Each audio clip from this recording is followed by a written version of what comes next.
Чарада үсеп килүче буынны тәрбияләү буенча актуаль мәсьәләләр каралды. Көн тәртибендә балаларга рухи, әхлакый белем бирүдә мәктәпләр һәм дини иҗтимагый оешмаларның үзара эшчәнлеге, укучыларда этика, мәдәният турында күзаллаулар формалаштыру, традицион мәдәни кыйммәтләрне яңарту темалары каралды.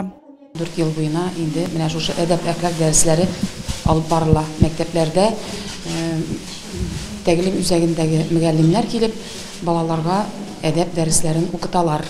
Мөгаллимнәрнең дәресеннән соң балалар тәртипкә өйрәнәләр, әдәпле булалар.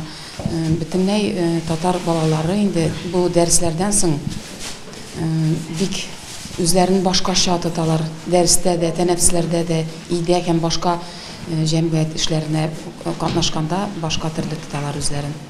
Бүгенге көндә тәгълим үзәгендә һәм мөхтәсибәтнең барлык мәчетләрендә дини түгәрәкләр эшләп килә. Җәй көне аларда лагерьлар оештыру планлаштырылган. Нурлат мөхтәсибәтендә 42 мәхәллә бар. Менә шул мәхәлләләрнең күпчелеге инде теләкләрен белдерделәр.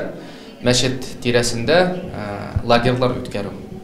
Аның өчен инде безнең монда биредә махсус эш алып барабыз. Балаларга дин тәрбиясе, әти-әнине хөрмәт итү, үз ватаныңа карата мәхәббәт күрсәтү, телеңне саклау, гореф-гадәтләрне саклау.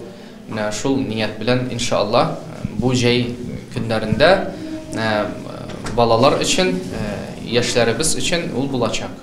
Гамәли конференция барышында катнашучылар Әхмәтзәки хәзрәт Сафиуллин исемендәге тәгълим үзәгендә мәктәпләрдә оештырылган чараларның яшь буынга әдәп әхлак тәрбиясе бирүдә әһәмияте һәм төрле юнәлешләре, гореф-гадәтләр аша әхлак тәрбиясе һәм башка темаларга чыгыш ясадылар. Алар мондый конференцияләрнең мөһимлеген билгеләп үттеләр.